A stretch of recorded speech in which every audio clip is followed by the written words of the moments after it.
Previously, I've explored the beneficial effects of flax seeds on prostate cancer, as well as breast cancer prevention and survival, thought to be because of the lignans in flax seeds, which are anti-cancer plant compounds found in red wine, whole grains, greens, cruciferous vegetables, but especially sesame seeds and flax seeds, the most concentrated source on Earth. But this is per unit weight. People eat a lot more grains than seeds. And of the grains people eat, the highest concentration of lignans are found in rye. So can rye intake decrease the risk of breast cancer? Theoretically, yes, but unlike flax seeds, it's never been put to the test.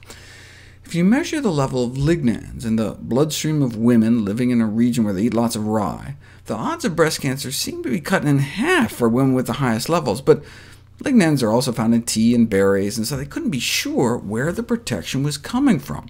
So researchers decided to measure alkyl resorcinol metabolites, a class of phytonutrients relatively unique to whole grains. They collected urine from women with breast cancer and women without, and those with breast cancer had significantly lower levels compared to women without breast cancer, be they omnivores or vegetarians. This suggests that women at risk for breast cancer consume significantly lower amounts of whole grains like rye. But if you follow older women in their 50s through 60s, the intake of whole grain products was not associated with risk of breast cancer. A similar result was found for older men. Whole grain consumption in one's 50s and 60s did not seem to be linked to prostate cancer risk. Is it just too late at that point? Well, we know from data on dairy that diet in our early life may be important in the development of prostate cancer, particularly around puberty when the prostate grows and matures. And so if you go back and look what men were drinking in their adolescence, daily milk consumption appeared to triple their risk of advanced prostate cancer later in life. And so researchers looked at daily rye bread consumption during adolescence, and indeed, those who consumed rye bread daily as kids may have cut their odds of advanced prostate cancer in half.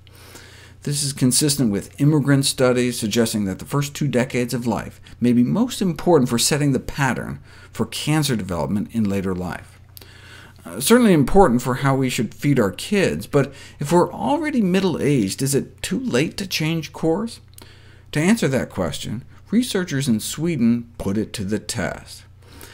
How about we take men who already have prostate cancer, split them up into 2 groups, half get lots of rye bread, the other half get lots of high-fiber but low-lignan wheat bread, and see what happens. There's been some indirect evidence that rye may be active against prostate cancer, like lower cancer rates in regions with high rye consumption, but it has never been directly investigated until this study. Biopsies were taken from their tumors before and after 3 weeks of bread eating, and the number of cancer cells that were dying off were counted. There was no change in cancer cell clearance in the control bread group, but a 180% increase in the number of cancer cells being killed off in the rye group.